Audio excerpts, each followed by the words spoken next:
रामपुर गांव में माघ पूस की सर्दियां दस्तक दे चुकी थीं। खेत बर्फ जैसे जम गए थे और गरीबों की झोपड़ियों में कंबल नहीं, सिर्फ सर्द हवाएं थीं। भोला एक मेहनती किसान, जिसके पास एक छोटा सा खेत था और कुछ उम्मीदें। उसने सेठ धनीराम से खेती के लिए कर्ज लिया था। फसल तैयार हो रही थी, पर सर्दी ने सब कुछ जकड़ रखा था। सेठ धनीराम गांव आते ही भोला के घर आया और कहा, भोला, लाओ मेरे पैसे।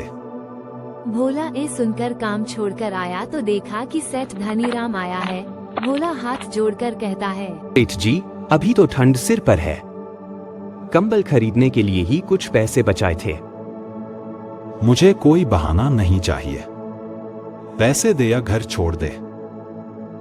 भोला पार्वती से कहता है, लाओ पैसे दे दूं, वरना पीछा नहीं छूटेगा। अब बिना कंबल के बच्चों की रात कैसे कटेगी? भोला पैसे देता है। सेठ आधा पैसा लेकर धमकी देता है, बाकी के पैसे जल्दी चुका देना, वरना घर से निकाल दूंगा। ये बोलकर सेठ धनीराम चला जाता है। दूसरी ओर गांव की बुजुर्ग महिला कमला काकी सर्दी में गोबर के उपले बेचकर गुजारा करती थी। उपले ले लो, मेरे हाथों के बने हैं। एक उपले में पूरा खाना पकेगा। कोई नहीं सुनता। ठंड की वजह से लोग घरों में हैं। एक युवक चावल देकर उपले लेता है। कमला काकी सोचती है, चलो भगवान, आज की भूख तो मिटेगी। अचानक कड़कती ठंड में बारिश शुरू हो जाती है।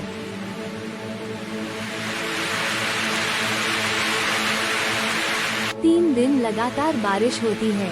भोला की फसल पूरी तरह बर्बाद हो जाती है। भोला सिर पकड़कर बैठ जाता है। हे भगवान, अब तो कंबल के पैसे भी नहीं हैं। सेठ फिर आएगा, अब क्या होगा? 2 दिन बाद सेठ घर छीन लेता है और भोला परिवार सहित भटकने लगता है। ठंड, भूख और प्यास के कारण चिंकी की तबीयत खराब होने लगा। भोला ने चारों तरफ देखा तो उसे एक झोपड़ी दिखाई दी। चिंकी और पार्वती को लेकर भोला झोपड़ी के तरफ गया। झोपड़ी के पास जाते ही भोला ने आवाज लगाया, कोई है क्या घर में?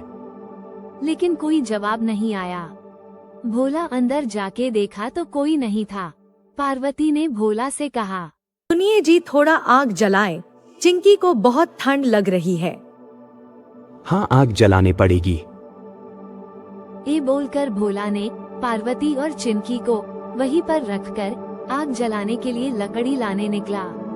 कुछ दूर चलते ही भोला को रास्ते में कमला काकी बेहोश पड़ी दिखी। भोला ने उनको झोपड़ी में लाकर नीचे लिटाया। थोड़ी देर बाद कमला काकी को होश आया। बेटा, तुम कौन हो? भोला सब कुछ बताता है।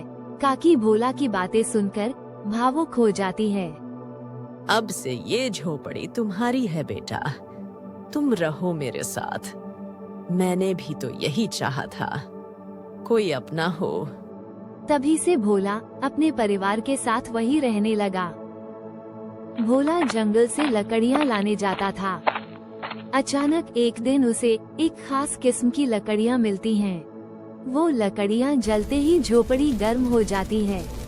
पार्वती कहती है, इन लकड़ियों में तो मानो जादू है। भोला गांव में लकड़ियां बेचने लगा। गांव वाले चौंकते हैं। भोला भाई, ये लकड़ियां तो कमाल की है। इतनी गर्माहट मिलती है कि कंबल की जरूरत नहीं।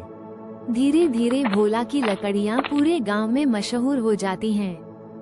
भोला लकड़ियां बेचकर अच्छी कमाई करता है। वो सेठ धनीराम का पूरा कर्जा चुका देता है और घर खेत वापस ले आता है। गांव वाले अब उसकी इज्जत करते हैं। कमला काकी अब उसकी अम्मा बन गई हैं।